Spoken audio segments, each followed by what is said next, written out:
Halo Sobat Nobar, gimana kabar kalian semua? Semoga sehat selalu dimanapun kalian berada. Ini tuh asap apaan? Kamu ngerokok? Enggak, Mak, ini. Itu tuh matiin nggak? Matiin. Iya. Kamu tuh nggak boleh ngerokok. Ini tuh ruangan ber-AC. Nanti kalau servis, Mak keluarin biaya lagi. Iya. Halo Sobat Nobar, kali ini Jack bakal nyeritain soal film yang bertemakan balas dendam yang berjudul Iron Kung Fu Fist tahun 2022. Dendam bisa membuat semua petarung berubah menjadi lebih kuat.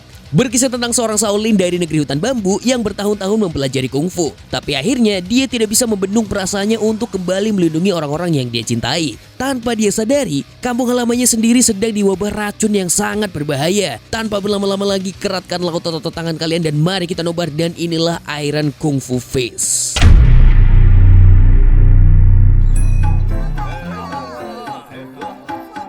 Di sebuah gedung yang sudah lama tidak terpakai, terlihat seorang anak yang dibully dan dianiaya semena-mena oleh bocah kaya dan beberapa pasukannya. Kemudian muncullah anak yang bernama Liang Kun yang melindungi anak yang sedang dibully. Liang Kun tidak bisa berbuat apa-apa, sampai akhirnya ia juga ikut dipukul dan juga dibully.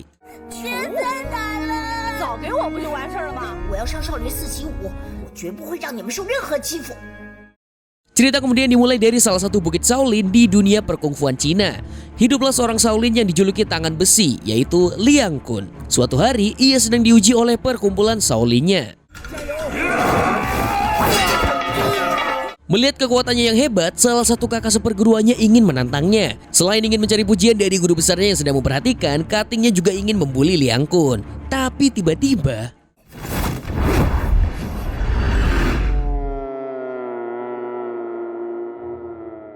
guru besar mereka pun mengajak Liang Kun untuk berbicara secara personal setelah melihat semua kejadian itu.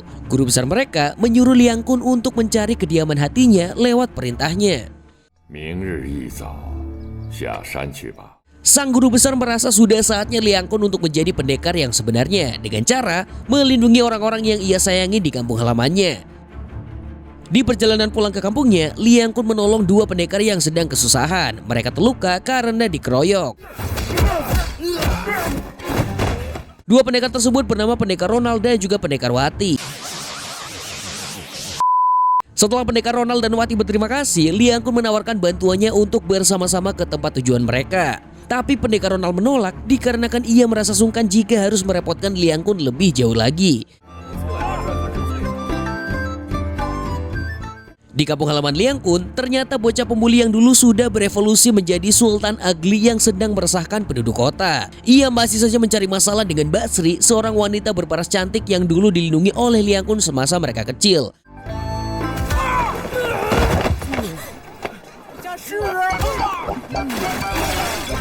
Liang Kun berkumpul kembali dengan teman masa kecilnya Mbak Sri dan juga abahnya yang pincang dikarenakan kejadian masa lalu. Namanya adalah Pengkor. Pengkor dibuat kaget dan terkesima dengan perubahan yang terjadi dengan Liang Kun. Ia sama sekali tidak percaya bahwa Liang Kun sudah pulang dari Bukit Shaolin tempat ia belajar kungfu. Ketika malam sudah tiba, pasukan dan penasihat Sultan Ugly datang ke rumah milik Mbak Sri. Dengan licik, mereka membanjiri rumahnya dengan bensin dan bersiap untuk dibakar. Untungnya mereka semua selamat dalam kebakaran itu. Penasehat dan Sultan Ugly melihat kehadiran Liang Kun dan memutuskan untuk melarikan diri. Liang Kun yang melihat tingkah mereka tidak tinggal diam. Di salah satu bila bambu, seorang pendekar yang mabuk tidur dengan tenang hingga ia mendengar suara kekacauan dari bawah tempat ia tidur. Ketika ia turun, ia dimintai tolong oleh penasihat Sultan Ugly untuk membantunya mengalahkan orang jahat. Dikarenakan ia tidak tahu menahu tentang situasi yang terjadi, ia terpaksa melindungi penasihat Sultan Ugly dan bertarung dengan Liang Kun.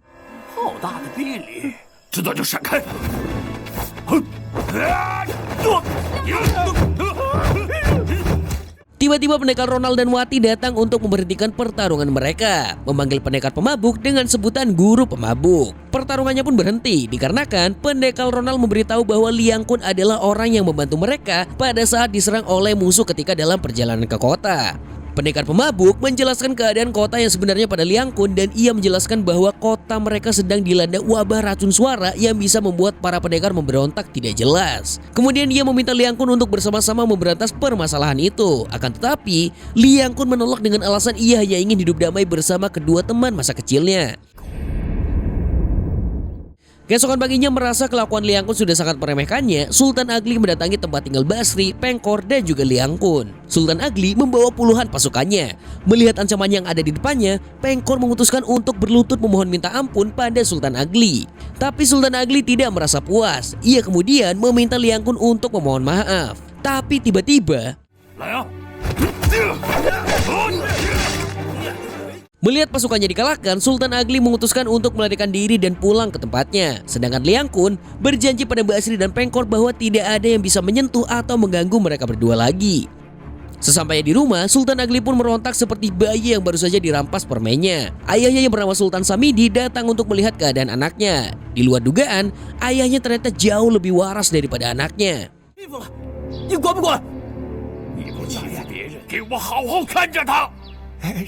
Tapi bukannya tobat setelah menerima ceramah sang ayah, Sultan Agli malah merencanakan hal yang lebih jahat untuk Liang Kun.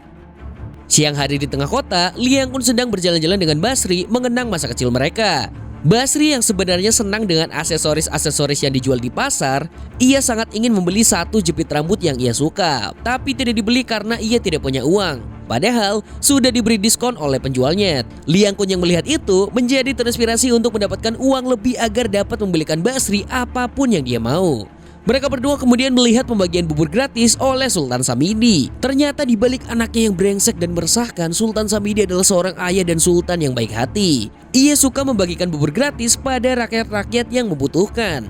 Liang Kun yang takjub seketika menaruh simpati pada Sultan Samidi karena ia sangat dermawan. Setelah mereka jalan-jalan mengelilingi kota, Liang Kun makan bersama Mbak Sri. Tapi di satu sisi ada kekacauan yang sedang terjadi. Seorang pendekar berbadan kekar mengamuk dan menghancurkan tempat makan tersebut. Di sana juga ada penasihat Sultan Agli yang ternyata sedang ikut makan. Liang Kun yang berjiwa superhero kemudian mengajak pendekar kekar itu gelut.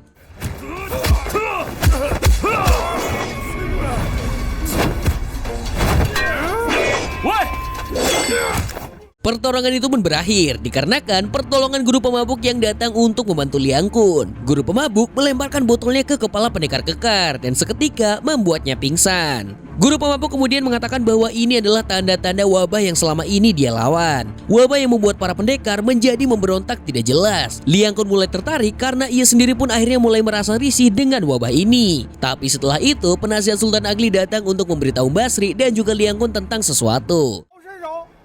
梁大侠好身手。一来呢，向您赔礼道歉；二来呢，他还诡计多端。就算是鸿门宴。 Malam pun tiba di suatu kapal di mana Liang Kun diundang untuk perjamuan makan malam bersama Sultan Agli. Banyak sekali makanan yang sudah disiapkan di dalam kapal mewah miliknya. Sultan Agli kemudian meminta maaf atas semua yang telah ia lakukan kepada Liang Kun. Tapi tiba-tiba Sultan Agli berdiri dan dia berkata,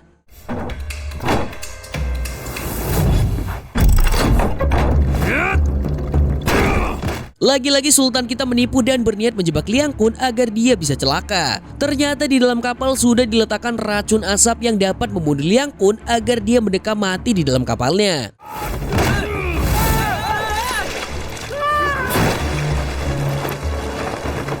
Mereka terkaget-kaget tidak menyangka bahwa Liang Kun bisa berjalan di air. Tidak siap untuk bertarung, Sultan Agli dan penasihatnya jatuh ke dalam air. Sultan Agli kembali meminta maaf kepada Liang Kun. Liang Kun yang melihat Sultan Agli sudah bertekuk lutut minta maaf, kemudian luluh dan memberikannya maaf. Akan tetapi, ayah Sultan Agli datang untuk menghentikan pertengkaran anaknya dan juga Liang Kun. Sultan Samidi pun meminta maaf dengan sebesar-besarnya kepada Liang Kun atas tindakan anaknya selama ini yang merugikan pihak Liang Kun. Di satu hari ketika Liang Kun bekerja dan berhasil mendapatkan uang untuk memberikan aksesoris yang disukai Mbak Sri, pendekar mabuk menghampirinya dan mengajak Liang Kun untuk berjalan menolongnya. Tapi alih-alih ingin menolong, Liang Kun mencurigai bahwa ada yang salah dengan teman pendekarnya itu.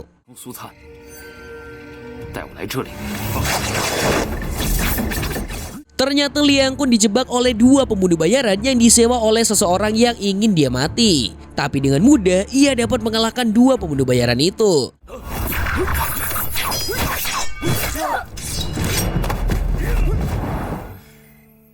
Salah satu pembunuh bayaran malah berbalik menyelamatkan Liang Kun karena dia ternyata dari negeri seberang.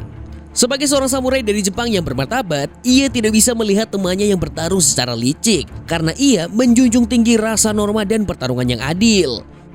Di sisi lain, tanpa Liang Kun tahu, rumah Basri dan Pengkor diserang oleh Sultan Agli dan para tentara perkasanya.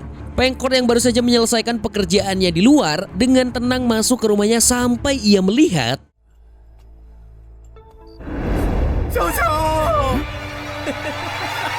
dengan kejam Sultan Agli memukul kepala Pengkor hingga berlumuran darah. Pengkor yang hanya memiliki satu kaki itu berusaha melawan dengan cara menggigit kaki Sultan Agli, tapi terlambat dikarenakan ia tidak kuat menahan hantaman dari Sultan Agli. Liang Kun yang baru saja sampai di rumah Basri kemudian mencari Basri dan Pengkor di sekeliling rumahnya. Ternyata yang ia dapati,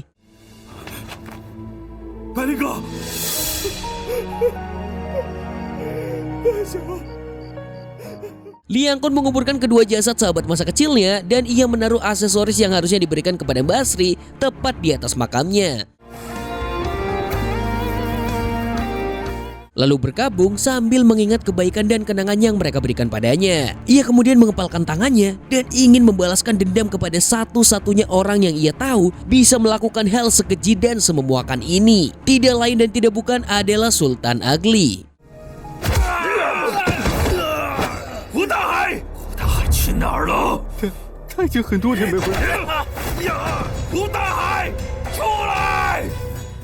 Karena tidak bisa menemukan persembunyian Sultan Agli di mana-mana, Liang Kun mengamuk ke semua perguruan perkungfuan sampai akhirnya ia bertemu dengan pendekar pemabuk yang memberitahukannya bahwa Sultan Agli sedang bersembunyi di tempat sekte berbahaya yang memulai wabah racun di kota mereka. Liang Kun dan pendekar pemabuk berhasil memasuki persembunyian sekte racun yang meresahkan di kota mereka. Dan ternyata benar, di sana kita dapat melihat Sultan Agli sedang berbicara dengan pemimpin sekte yang sedang duduk di singgasana pemimpin serta memakai sebuah topeng. Liang Kun tidak bisa memendam amarah dan dendamnya.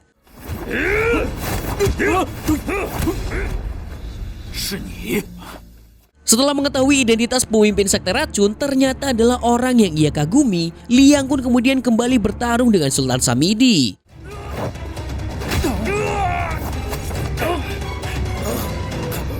Di luar nalar, ternyata Sultan Samidi juga overpower dengan kungfu yang ia punya. Tidak hanya kalah dalam pertarungan, Liang Kun juga dibelikan racun oleh Sultan Samidi. Melihat keadaan yang mulai berbahaya untuk sisi mereka, pendekar pemabuk memanggil bala bantuan agar mereka bisa kabur dengan cepat dan tanpa disadari musuh. Pendekar pemabuk membawa Liang Kun untuk diobati di markas mereka. Di markas mereka sudah ada pendekar Ronald dan Wati yang bersiap menolong. Liang Kun sakit parah dikarenakan racun yang diberikan oleh Sultan Samidi. Ia meronta kesakitan dan menjadi tak terkendali. Untungnya, dengan pemikiran taktisi pendekar Wati, ia mendapatkan ide agar mereka bisa mendapatkan penawar racun untuk Liang Kun.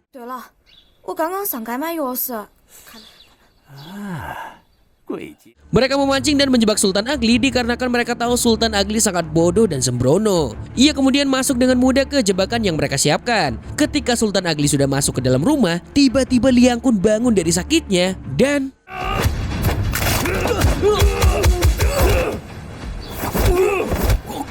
sayangnya tidak ada yang bisa mengendalikan amarah dan rontakan Liang Kun. Sampai akhirnya mereka tidak sengaja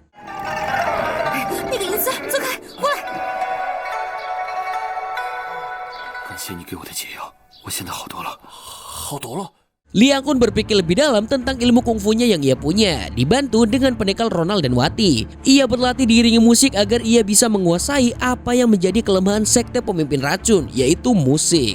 Liang Kun kemudian mempersiapkan dirinya untuk berperang melawan sekte racun sendirian. Dengan modal kekuatan baru yang ia punya, ia memutuskan untuk segera pergi. Sedangkan ketiga teman pendekarnya membantunya lewat penjagaan kota yang diperketat oleh mereka bertiga agar ketika Liang Kun pergi berkelahi, tidak ada bala bantuan musuh yang akan datang membantu sekte racun.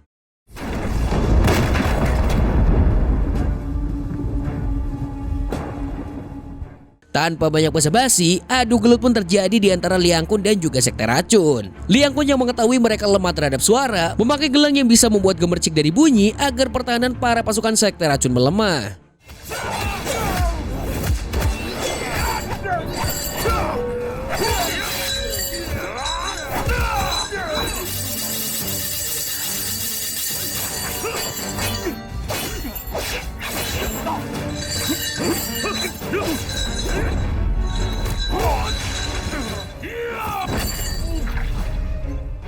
Akhirnya, Liang Kun berhasil mengalahkan pemimpin sekte racun dengan pukulan besinya yang perkasa, dan dia juga berhasil membalaskan dendam dari kematian teman masa kecilnya yang berharga.